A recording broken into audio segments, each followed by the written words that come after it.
Ladies and gentlemen, welcome back to the Siena College Sports Desk, still the #1 rated sports show by absolutely nobody.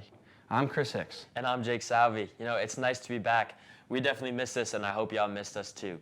But enough of that, here's what you really came here for, a quick recap of this exciting past week of Siena sports. The Siena women's volleyball team went into their match against Marist on Wednesday, still winless in the MAC. This was the first conference home game of the season. The Saints, still hungry for their first conference win, were able to take down the Red Foxes, going all the way to the 5th set to win 3-2. A great effort all around as Siena takes their first MAC W in front of the home crowd. We spoke with senior setter Claire Isaacson post-game about what this first conference win means to the team. It means a lot. I mean, we've been working really hard in the gym, just in practice, getting up early, coming in ready to work, and just to have this win under our belt is, for the first conference win, it's pretty great for us. Isaacson finished the night with 14 digs and 7 assists, paired with strong performances from Sarah Wagner, who had 16 kills, and Salme Adela-Hollis with 17 on the night. Now, looking ahead for the Saints, they would try and carry this momentum into this game this past Saturday for another conference matchup against Manhattan. And that they did. The Saints take their second consecutive conference win by 3-1. Siena coasted through a nice first set victory with a historic achievement for senior Sarah Wagner as she grabs her 1,000th kill for Siena, becoming the 10th player a part of this prestigious club. She would also be the one to close out that first set. Although Manhattan took an early lead in the second, Siena would see that they wouldn't be able to keep it. They did, however, keep their lead in the third set, which would force a fourth. The Saints would find the fourth set as their largest margin of victory this game to see out 2 wins in a row. Redshirt freshman Salme Adela-Hollis racked up a team-high 16 kills on the night, an impressive contribution, with senior Claire Isaacson setting her new season best at assist with 24 against Manhattan. Everyone says defense wins championships, and it certainly helped the Saints win Saturday night when senior Grace Wilhelm led the team with 21 digs. And looking to make it 3 in a row, the Saints welcomed Iona on Sunday. Volleyball's final game of the week came against Iona at the UHY on Sunday. The Saints were up 2-1, but dropped the last 2 sets and lost 3-2. This loss leaves Siena with a conference record of 2-3, standing in 8th place in the MAC conference. They'll look back to bounce back as they travel to Jersey City to play St. Peter's Saturday afternoon. Women's soccer took to the field twice this week, the first being at Merrimack on Wednesday. During the first half, the Warriors took control, registering 12 shots to Siena's 3. However, freshman Kate Burns had 5 of her 8 season-high saves in the first half to keep it even. Though in the second half, the Saints brought back some control, back-to-back penalties would see that Siena travel back home with the loss. Just 83 seconds apart from each other, the first penalty from Ella Cormier hit off the post, and the second from Emma Rogorzensky found the back of the net in the 81st minute. However, a much more exciting contest when they traveled to Jersey City to take on St. Peter's. The Peacocks took an early lead within 11 minutes from Cara Therian, but sophomore Megan Stowell making her emphatic return, playing a part in all of Siena's goals in the 3-2 win. She assisted twice to Kate Flanagan and Catherine Rogers, and then even scored one herself to give Siena a lead to keep. St. Peter's would score once more, but couldn't see out a comeback.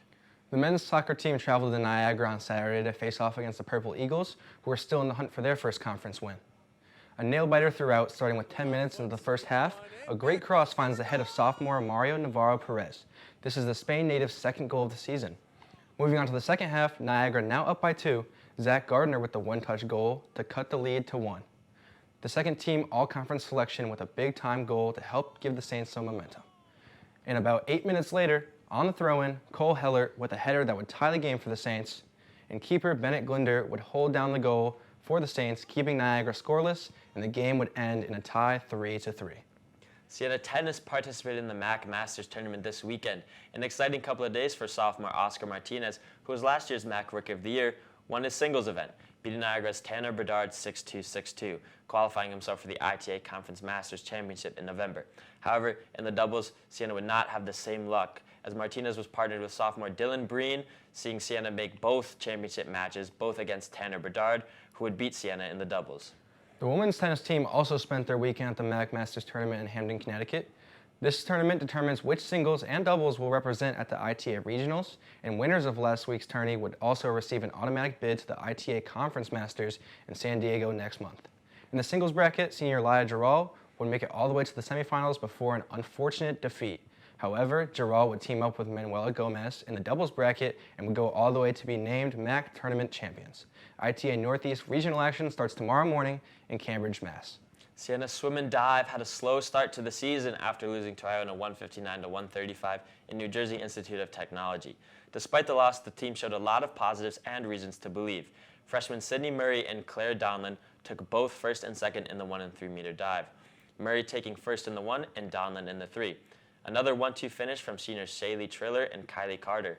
Triller's time of 2:24.58 just misses a program top 10 mark, and Carter only a second behind. Sophomore Hope Ivanovich also just missed a program top 10 mark with a time of 59.56 in the 100 fly, which would still earn her second place.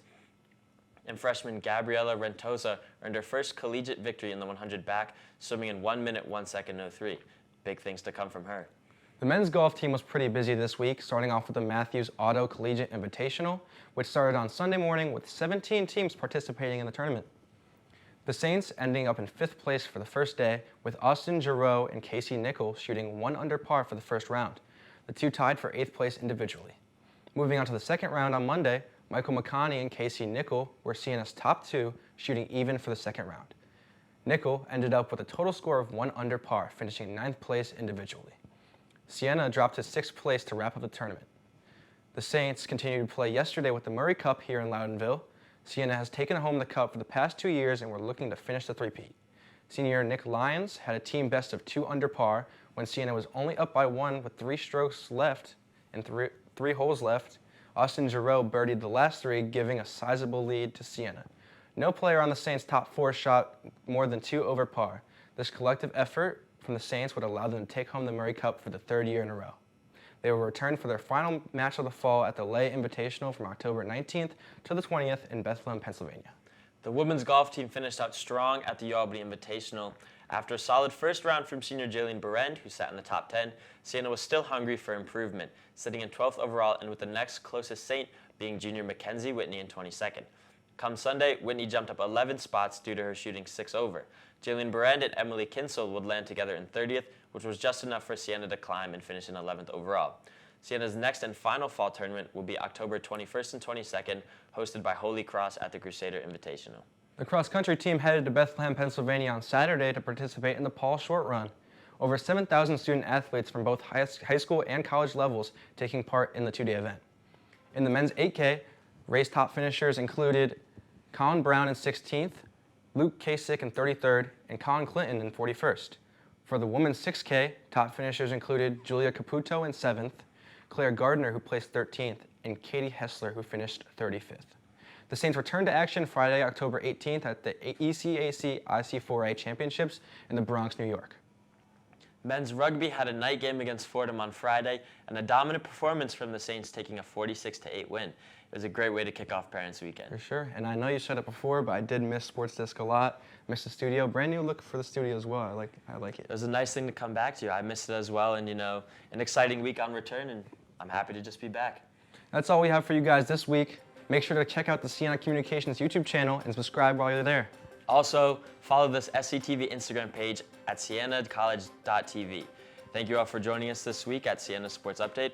We'll see you next week.